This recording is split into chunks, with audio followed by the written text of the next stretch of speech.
Hello and welcome to another Stampin' Sunday blog hop.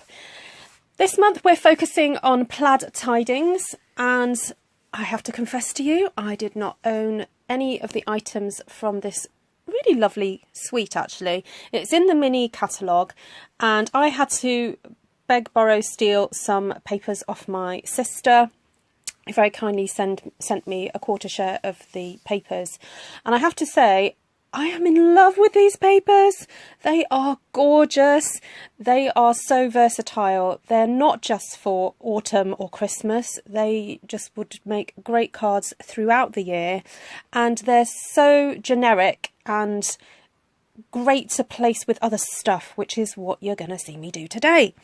So as you can see, I cut out these lovely pieces of bunting or pennants or flags, whatever you want to call it, wherever part of the world you are, you may call it something different. But basically, you have your 6x6 piece of paper. You mark at 2 inches on one side, turn it over, mark 2 inches on the other, and then you kind of make it meet, and you can get two fabulous triangles out of one sheet of 6x6 DSP, and then you can use the spare bits for something else later, which I'm going to show you soon.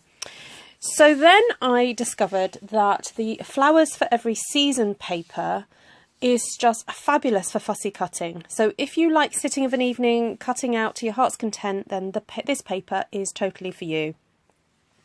And I discovered that it just looks so gorgeous with the beautiful florals next to the plaids. So I decided I was going to make a birthday bunting for my sister, because she's the big 4-0 this year, everybody, if you hadn't guessed. And I cut out some of those black tags from, I can't even remember the name of it, I'll look it up, a fabulous new tag punch that we have in the annual catalogue. I will list all the products below, don't you worry. So then I cut out some letters. Admittedly, these letters are retired, but I've held on to them because they are so lovely. We do have another alphabet set in the catalogue if you are desperate for an alphabet set. By the way, the name of the tag is Label Me Lovely. So then I took all the little flowers that I fussy cut and I started arranging them on my flags, pennants, whatever you want to call them, and had just a great time just basically flower arranging them on there. And I kind of chose for my flags a pinky neutral colour scheme, because some of the papers do have greens and yellows and things behind it, but I tried to choose sort of a similar colour scheme just for the flags. And because I had two of every one, it was great because then I just repeat them. And then just chose flowers whose colours kind of popped on these flags. So as you can see, I'm using the lovely yellow rose on this lovely black and white, and it's just such a great contrast. So if you ever do a project like this, don't be put off putting pattern on pattern. It's all about your colour choice. If you choose colours that are going to show up, it will be fine. And I hope you all agree, but the overall effect is just gorgeous, really gorgeous. So I don't know if you noticed, when I stuck down the flowers, I have shaped them slightly. So I just used the end of my Tombow glue to shape them in my hands. And where I stuck that lovely little rosebud, I put 2 dimensionals under there, just to try and help keep that slightly domed effect. Although I've just realised I've posted it to her, and in order to keep the postage under a certain price, I have gone and squashed it into the package. Oh well, hopefully it will turn up all right and she can tweak it when it arrives. Right, so then I also use that lovely little flower punch. I will just double check the name of it. I've got my catalogue. The small bloom punch. That was lovely just to cut out some extra little flowers to decorate. And I also used the oak leaf punch from that lovely trio of punches. It's the Beautiful Autumn bundle, and it's the punches that match that. So you can buy them both together, you get a reduction, 10% reduction, but if you just want the leaf punches, you can buy those separately.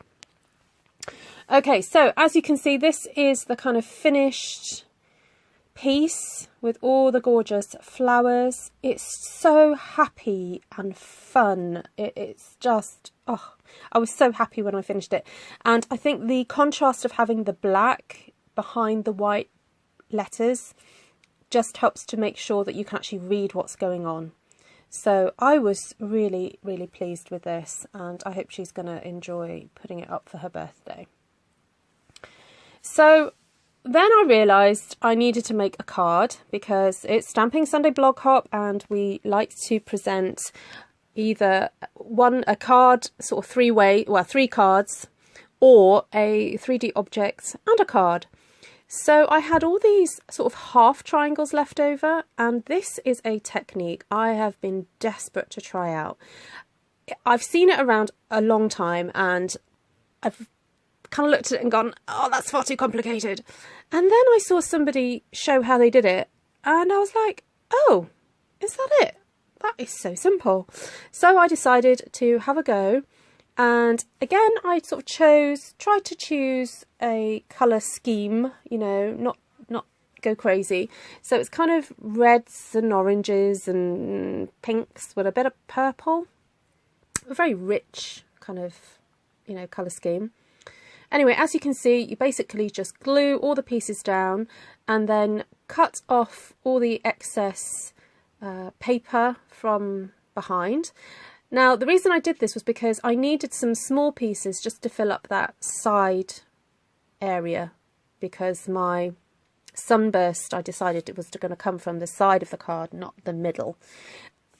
And you may find that that is a helpful choice, because your long triangle pieces may not be long enough to always reach every area of the card, if that makes sense. When you have a go, you'll understand.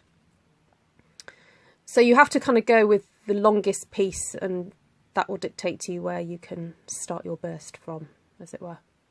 Okay, so this is me just doing the final, putting in the last little pieces. And you know me, I'm pretty frugal. I like to try and use up every piece, and I've got a nice little pile of scrap plaiddy bits ready to do a scrap card at some point. So after I stuck all those down, now I have to apologise, there are steps to this card that I have missed out, and one is coming up. I cut out some circles using the Layering Circles framelets dies, and also one of the stitched framelets. I used a couple of those, and I used the, oh, what are they called again? Those, not Word Wishes, the other, it's called Well Written Framelets. So I used that lovely little flourish from that, and I cut out some champagne gold cardstock, and then I cut out a happy birthday, but you'll see that later. Then I raided my stash of paper flowers. So these are not Stampin' Up. These are kind of just paper flowers that you can purchase from various paper companies. There are some companies actually that exclusively just sell paper flowers, and you can find them via Google. And decided that I needed to make this card way more prettier and make it a little bit more spectacular, because, you know, she's 40 this year, you know, we've got to, you know, bring out the bling for her. So I stuck some coordinating coloured roses and flowers and little pretties all around.